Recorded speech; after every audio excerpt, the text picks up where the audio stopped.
다 함께 사도신경으로 우리의 신앙을 하나님 앞에 고백함으로 아침 경건회를 열겠습니다. 우리 각자가 신앙을 고백하실 때 우리의 진심을 다해 고백하시기 바랍니다. 전능하사 천지를 만드신 하나님 아버지를 내가 믿사오며 그 외아들 우리 주 예수 그리스도를 믿사오니 이는 성령으로 잉태하사 동정녀 마리아에게 나시고 본디오 빌라도에게 고난을 받으사 십자가에 못 박혀 죽으시고 장사한 지 사흘 만에 죽은 자 가운데서 다시 살아나시며 하늘에 오르사 전능하신 하나님 우편에 앉아 계시다가 저리로서 산자와 죽은 자를 심판하러 오시리라. 성령을 믿사오며 거룩한 공회와 성도가 서로 교통하는 것과 죄를 사하여 주시는 것과 몸이 다시 사는 것과 영원히 사는 것을 믿사옵나이다. 아멘.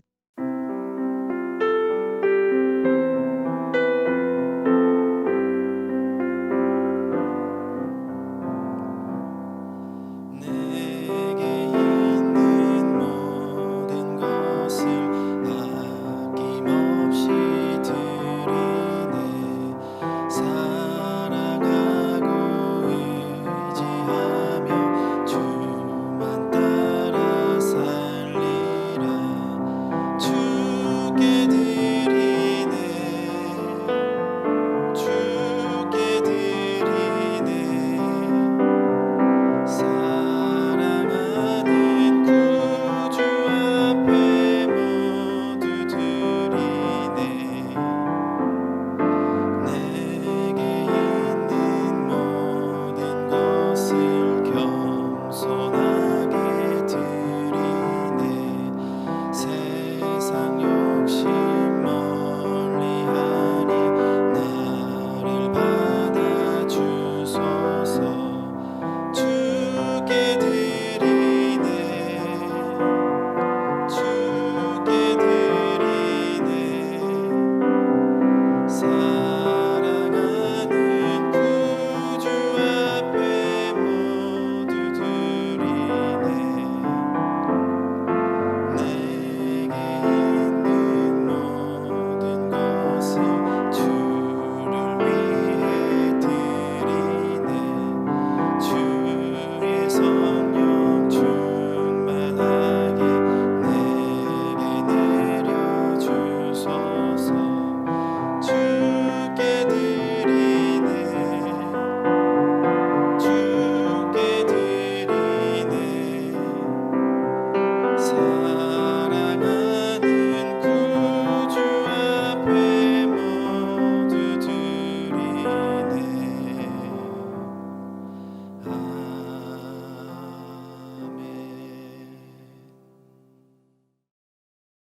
오늘 우리가 함께 나눌 말씀은 사도행전 10장 34절에서 48절입니다. 베드로가 입을 열어 말하되 내가 참으로 하나님은 사람의 외모를 보지 아니하시고 각 나라 중 하나님을 경외하며 의를 행하는 사람은 다 받으시는 줄 깨달았도다. 만유의 주 되신 예수 그리스도로 말미암아 화평의 복음을 전하사 이스라엘 자손들에게 보내신 말씀 곧 요한이 그 세례를 반포한 후에 갈릴리에서 시작하여 온 유대에 두루 전파된 그것을 너희도 알거니와 하나님이 나사렛 예수에게 성령과 능력을 기름 붓듯 하셨음에 그가 두루 다니시며 선한 일을 행하시고 마귀에게 눌린 모든 사람을 고치셨으니 이는 하나님이 함께 하셨음이라. 우리는 유대인의 땅과 예루살렘에서 그가 행하신 모든 일의 증인이라. 그를 그들이 나무에 달아 죽였으나 하나님이 사흘 만에 다시 살리사 나타내시되 모든 백성에게 하신 것이 아니요 오직 미리 택하신 증인 곧 죽은 자 가운데서 부활하신 후 그를 모시고 음식을 먹은 우리에게 하신 것이라. 우리에게 명하사 백성에게 전도하되 하나님이 살아있는 자와 죽은 자의 재판정으로 정하신 자가 곧 이 사람인 것을 증언하게 하셨고 그에 대하여 모든 선지자도 증언하되 그를 믿는 사람들이 다 그의 이름을 힘입어 죄사함을 받는다 하였느니라. 베드로가 이 말을 할 때에 성령이 말씀 듣는 모든 사람에게 내려오시니 베드로와 함께 온 할례 받은 신자들이 이방인들에게도 성령 부어주심으로 말미암아 놀라니 이는 방언을 말하며 하나님 높임을 들음이로라. 이에 베드로가 이르되 이 사람들이 우리와 같이 성령을 받았으니 누가 능히 물로 세례 베품을 금하리요 하고 명하여 예수 그리스도의 이름으로 세례를 베풀라 하니라. 그들이 베드로에게 며칠 더 머물기를 청하니라. 아멘. 반갑습니다. 오늘 사도행전 10장 34절부터 48절을 중심으로 믿음이라는 주제의 말씀을 함께 나누겠습니다. 자, 고넬료가 기도하는 중에 하나님께서 베드로를 청하라고 말씀을 하셨고, 그런 동시에 하나님께서는 베드로에게도 역사하셨습니다. 베드로가 기도하는 중에 보자기에 부정한 음식이 담긴 환상을 하나님께서 3차례나 보여주셨습니다. 그러면서 내가 깨끗하다고 한 것을 너가 속되다고 하지 마라 말씀을 하시죠. 그리고 나서 베드로가 고민하고 있을 때, 이게 무슨 환상이지? 고민하고 있을 때 고넬료가 보낸 사람들이 너에게 곧 갈 건데 너는 그들을 따라서 고넬료의 집으로 가면 된다 말씀을 하십니다. 베드로는 그 말씀에 순종해서 즉각 고넬료의 집으로 가죠. 고넬료는 이미 베드로가 올 것을 알고 있었습니다. 그래서 친척들과 가까운 친구들을 싹 모아서 기다리고 있다가 베드로가 도착하자마자 고넬료는 베드로의 발 아래 엎드려서 절했습니다. 그렇게 이제 베드로를 맞이한 겁니다. 그거는 분명 고넬료가 자기의 사회적 위치를 고려하지 않은 행동이었다고 말씀을 드렸는데, 사실 베드로는 전혀 고넬료에게 그렇게 대우받을 이유가 없습니다. 자기의 식민지 출신의 어부에 불과하죠. 그럼에도 고넬료는 마치 하나님을 대하는 것처럼 베드로를 대하고 있었던 것입니다.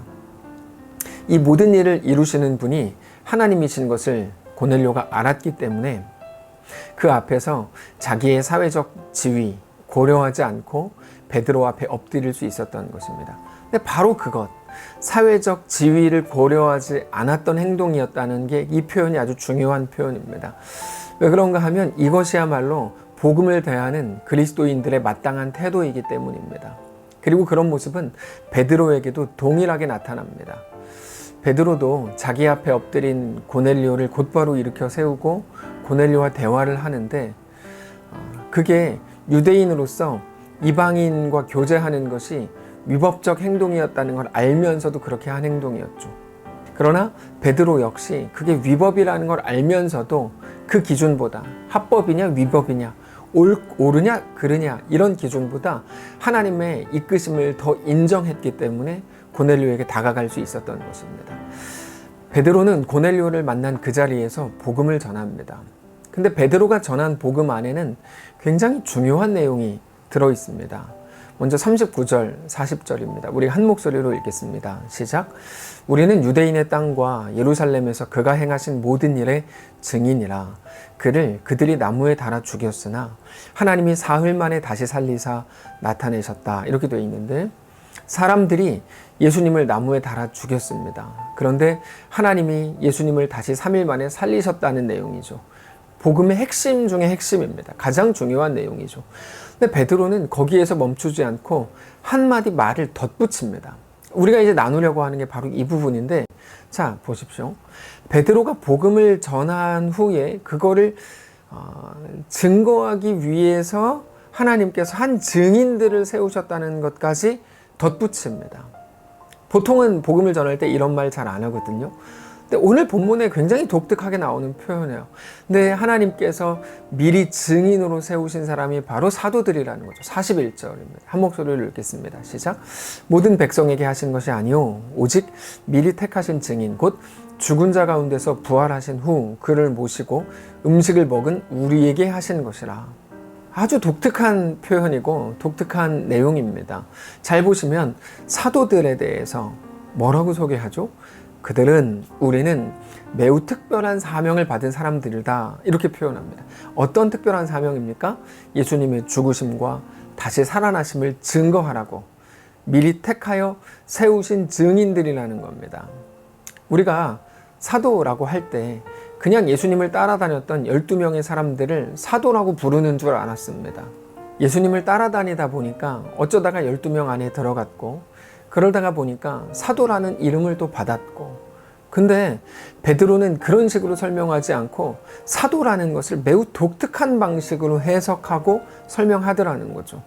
사도들은 처음부터 미리 택하여 세우신 증인이다. 증인의 역할을 하게 하기 위해 미리 세웠다. 뭐를 증언합니까? 42절, 43절인데요. 함께 읽겠습니다. 시작.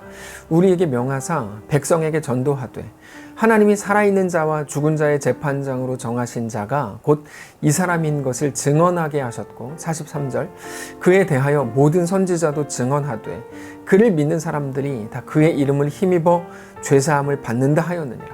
두 가지를 증언하는데 예수님이 살아있는 자와 죽은 자의 재판장이다 라고 하는 것이고, 또 하나는 예수를 믿는 모든 사람들, 그들 모두가 예수님으로 인해서 죄사함을 받는다라는 사실을 증언할 증인으로 사도들을 세웠다는 거죠. 그 자기들이 그런 특별한 증인이라는 것까지 왜 말했는가 하는 거예요. 우리가 보통 복음을 증거할 때 예수님을 증거하죠. 근데 베드로는 오늘 고넬료 앞에서 매우 독특하게 사도들이 미리 택하여 증인으로 세우신 사람이라는 것도 증언하더라는 겁니다. 이게 왜 중요할까 하는 거죠. 오늘 우리가 나누려고 하는 게 바로 이것인데, 하나님께서 사도들, 오늘 본문에서는 베드로를 특별한 증인으로 세우셨다는 것을 아는 게 왜 중요한가 하면, 그것이 바로 자기가 유대인의 법보다 하나님의 말씀에 더 철저히 엎드리고 그 앞에 순종해야 되는 이유가 되기 때문입니다. 정말 그렇습니다. 여러분, 베드로는 유대인으로서 자랐습니다. 그러나 유대인이라는 겉모습 혹은 출생지가 유대인이라는 것, 그런 외모일 뿐이고, 베드로가 인식하고 있는 그 중심과 본질은 무엇일까요? 하나님이 택하여 세우신 증인, 하나님의 백성인 것이죠. 하나님이 나에게 사명을 맡기신 것. 사실 나중에 사도 바울도 보면 계속해서 그 사명을 하나님께서 불러 세우신, 이방인의 사도로 세우셨다고 하는 그것을 끝까지 가지고 가거든요. 베드로가 마찬가지인 겁니다. 그게 오늘 베드로가 자기를 둘러싸고 있는 이 땅의 질서, 유대인의 질서라고 하는 그 질서조차 깨뜨릴 수 있었던 이유가 되는 것입니다. 그리고 그게 바로 베드로가 말했던 34절, 35절입니다. 우리 한 목소리로 읽겠습니다. 시작. 베드로가 입을 열어 말하되 내가 참으로 하나님은 사람의 외모를 보지 아니하시고 각 나라 중 하나님을 경외하며 의를 행하는 사람은 다 받으시는 줄 깨달았도다. 자, 하나님은 외모를 보지 않으시고 하나님을 경외하는 것을 보신다라고 말합니다. 이 말은 물론 1차적으로는 사람의 평가와 하나님의 평가는 다르다라는 말이겠지만, 조금 더 깊이 들어가면 자기 자신의 본질이 유대 질서이거나 이 세상 질서에 사로잡힌 게 아니라 하나님이 주인이 되시는 그 세계, 하나님이 다스리시는 그 세계, 우리가 쉽게 말하는 것으로는 하나님 나라에 붙들려 있다는 것을 말하고 있는 중이라는 것입니다. 그리고 그 사람이 바로 그리스도인이죠. 여러분, 그리스도인이 누구입니까? 하나님의 다스리심을 받는 하나님 나라의 백성이라고 늘 소개하죠. 통치권이 핵심이다. 하나님 나라는. 하나님 나라의 백성이 그리스도인입니다. 우리는 믿음이라는 것을 매우 추상적인 것으로 생각하는 경향이 있습니다. 그래서 마치 믿음이 모든 것을 가능하게 하는 어떤 신비한 능력인 것처럼 말합니다. 그것은 매우 미신적인 이야기를 성경에 나오는 단어들로 연결해서 말하고 있다고 설명할 수 있을 것입니다. 늘 말씀드리지만 믿음은 그런 어떤 허황된 능력이 아닙니다.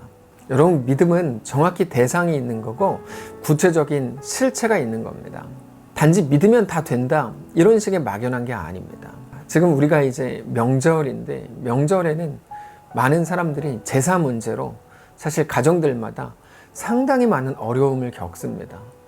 그래서 어떤 사람이 우리나라는 도대체 왜 죽은 사람을 위해 산 사람들이 제사라는 것을 통해 우리나라 전체가 매번 명절 때마다 들썩거리냐, 뭐 이런 글을 얼마 전에 본 적이 있는데 정말 그렇죠. 그들이 왜 그렇게 하는 겁니까? 그거를 통해 복 받겠다 이거죠. 미신을 가진 사람들도요, 자기들의 행위 때문에 복 받기를 원하는, 그리고 그것이 실제 믿음이 되어 그렇게 행하는, 무당에게 찾아가고 부적을 돈 주고 사고 뭐 이런 별의별 일들을 다 행합니다. 믿으면 다 된다. 여러분, 우리가 가진 믿음이 과연 그것입니까? 그렇지 않습니다. 우리는 분명한 실체를 가진 믿음을 소유해야 합니다. 어떤 실체일까요? 예수님이 우리를 누르고 있는 죽음의 권세를 깨뜨리시고 3일 만에 살아나셨다.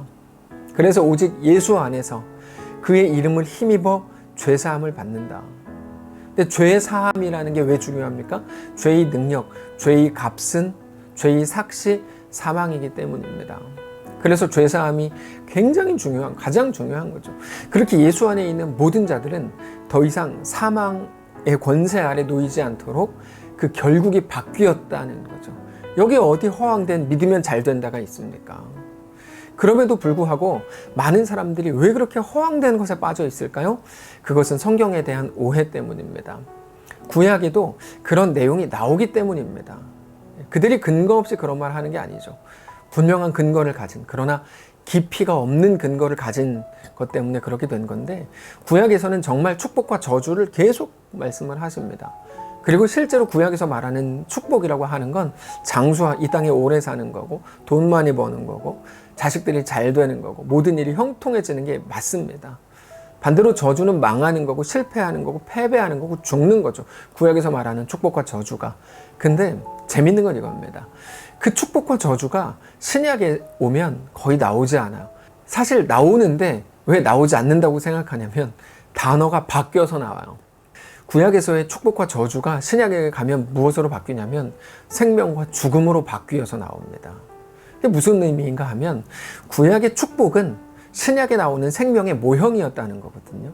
그리고 구약의 저주는 신약에 나오는 죽음의 모형이었다는 겁니다. 자, 구약에서 사용하는 축복과 저주는 하나의 모형에 불과합니다. 설명하려고 보여주는 건데 보여줄 게 그것밖에 없는 거예요.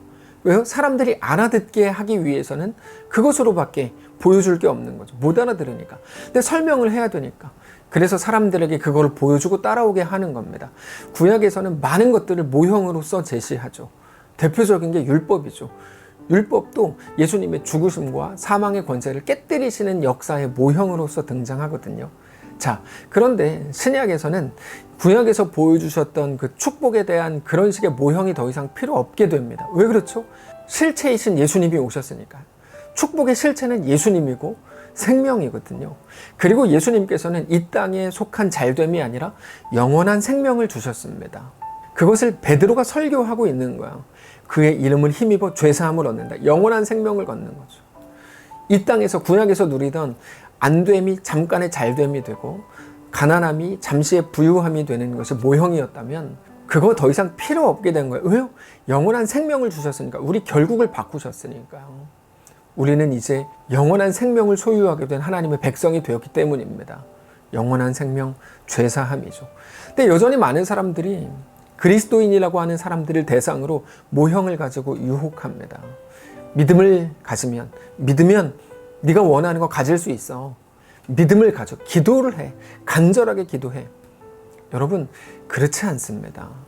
기도에 마치 간절함이 필수적인 것처럼 말하지만 그렇지 않습니다. 하나님께서 우리 기도를 들으시는 유일한 이유는 무엇입니까? 우리가 그분의 자녀이기 때문이죠. 믿으면 그거를 가질 수 있어.